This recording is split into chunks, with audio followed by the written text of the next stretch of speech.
tem cheirinho de birra no ar. As birras evitáveis são as birras que acontecem quando a gente ignora esses sinais.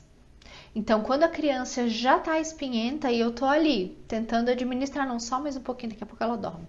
Ah, não, só mais um pouquinho que eu preciso terminar isso aqui, daí eu vou lá dar atenção. A gente fica esticando muitas vezes essa flexibilidade da criança para gerenciar aquela situação que para ela já tá na tampa, né? Então a gente acaba vulnerabilizando a criança para uma desorganização emocional que podia ter sido evitada.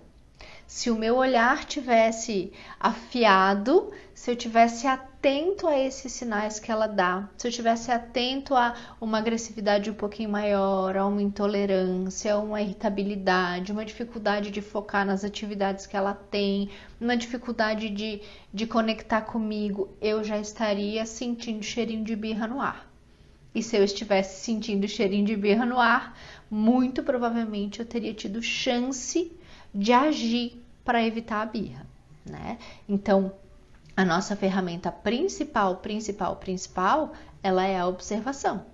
Porque quando eu tô atenta, quando eu tô ligada no movimento que a criança faz, eu também tô ligada quando ele, opa, tem cheirinho de birra aqui, tá? A coisa tá descambando, né? Mas e aí, tem birras que são inevitáveis?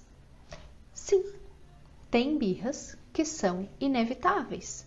Porque a gente não é dono do mundo, a gente não sabe o que vai acontecer com essa criança e muitas vezes a birra não está ligada necessariamente a uma necessidade que se negligenciou num longo espaço de tempo. Muitas vezes a birra está ligada a uma situação que a criança não tem recurso para lidar ali, naquela hora, e que pega ela de supetão, né? E aí ela não dá conta e birra. Né? Um medo muito grande, né? Que se a gente for olhar é uma das 5 necessidades, a segurança, mas que é uma coisa inesperada, que é uma coisa que pega, que é um arroubo que pega a criança assim no impulso, né? Então pode sim acontecer uma birra sem grandes avisos antes. Embora muitas vezes essas situações são situações que talvez a gente pudesse até prever, né?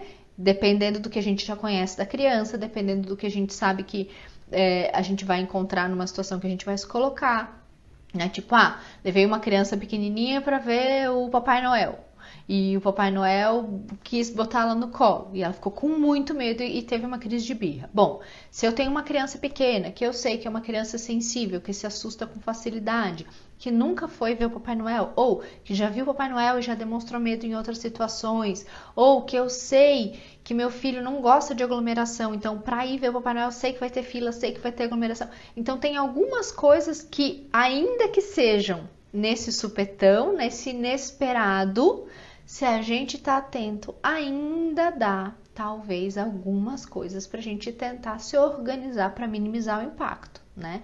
Mas nem toda birra é evitável. Eventualmente vai acontecer uma situação que a gente não tem controle, que a criança não tem controle e que vai pegá-la, né, de susto, vai puxar o tapetinho dela. E aí a birra vem como essa possibilidade de se reorganizar, essa possibilidade de se sentir centradinho de novo. Porque lembrem, esse é um dos papéis fundamentais da birra. É uma maneira que esse organismo tem de se liberar dessas tensões e se recentrar para seguir o dia, tá? E aí tem alguns pontos de observação que a gente aprende lá no curso, que as mãe-boletas já aprenderam, que a gente tem que ficar ligada, que é o nosso checklist, para que a gente não escorregue e não acabe vulnerabilizando a criança para uma birra evitável, né? Que são as 5 necessidades básicas das crianças. Então a gente sabe que tem essas 5 necessidades básicas, que não são as únicas, mas que a grande maioria das outras que não estão listadas aqui estão de alguma maneira relacionadas a essas, né? Que são alimentação e eliminação, então comidinha, xixi e cocô, como eu costumo brincar, sono ou descanso, entretenimento, segurança e afeto. Para evitar as birras, eu tenho que estar com essas 5 necessidades básicas, não tatuadas na testa, porque eu não conseguiria ler, tatuadas no braço, talvez. O tempo todo, elas têm que ser o meu pano de fundo.